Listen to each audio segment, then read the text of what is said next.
খাৰ্গে সাহেবৰ লগত বহিছে, কেচি বেণুগোপালৰ লগত বহিছে। এইটো কৰক আপোনালোকে। কোন হিমন্ত বিশ্ব শৰ্মা?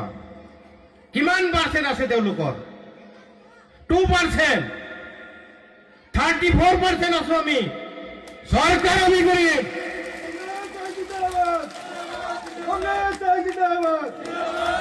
ভাগ ভাগ কৰিছে, ধৰা পৰিছে এতিয়া ভাগ ভাগ কৰি। বুজাই আহিছে মই দিল্লীত, আমাক 34% কৈছে, আহোম ইমান পাৰ্চেণ্ট, বড়ো ইমান পাৰ্চেণ্ট, সোণোৱাল ইমান পাৰ্চেণ্ট, কাৰ্বি ইমান পাৰ্চেণ্ট।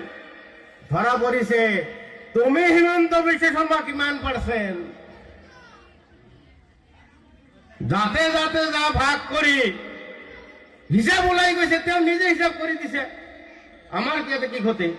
আমাৰ কথা নহয়, হিমন্ত বিশ্ব শৰ্মাৰ কথা। কোনে কিমান পাৰ্চেণ্ট, তুমি হিমন্ত বিশ্ব শৰ্মা কিমান পাৰ্চেণ্ট হিচাপ দিয়া। এতিয়া অসমৰ ভিতৰত যিবিলাক সবচে কম পাৰ্চেণ্ট, সেই কম পাৰ্চেণ্টত দুজনকে মন্ত্ৰী দিছা তুমি। অসমৰ ৰাইজে হিচাপ নকৰিব, খিলঞ্জীয়া এইবিলাক হিচাপ নকৰিব। হিন্দী ভাষী কিমান পাৰ্চেণ্ট আছে মন্ত্ৰী দি থৈ দিছা, ৰাইজে এইবিলাক হিচাপ কৰা নাই, কৰি আছে। তুমি কিমান পাৰ্চেণ্ট তুমি শাসন কৰি আছা অসমত? আহোমে চিন্তা কৰা নাই। খিলঞ্জীয়া কোন? তুমি কেতিয়া আহিছা? আহোমে তোমালোকক কেতিয়া আনিছিল? আমি এইবিলাক নুবুজাম ৰাইজক। ৰাইজে বুজি পোৱা নাই কিমান পাৰ্চেণ্ট হ'ব। এইবিলাক হ'ব 26ত হিচাপ। ধৰা পৰিছে, ধৰা পেলাম আমি। ৰাজনৈতিক অংক আমিও কৰিম, আমিও বুজাম।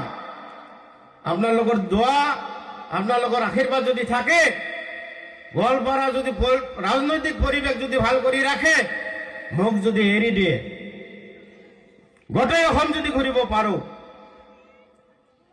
হিমন্ত কিয়, আৰু কিমান হিমন্ত আহক, কোনো শক্তিয়ে কংগ্ৰেছ চৰকাৰ আহাত বাধা দিব নোৱাৰে।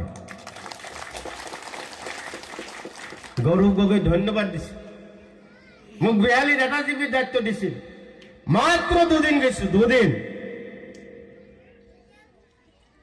বিহালীত যিকেইটা জিপি আছিল সবচে লিড মই 2 দিন যিটো জিপিত গৈছিলো 2000 লিড লৈছিল। তাতে গৌৰৱ গগৈ কৈছে মোক,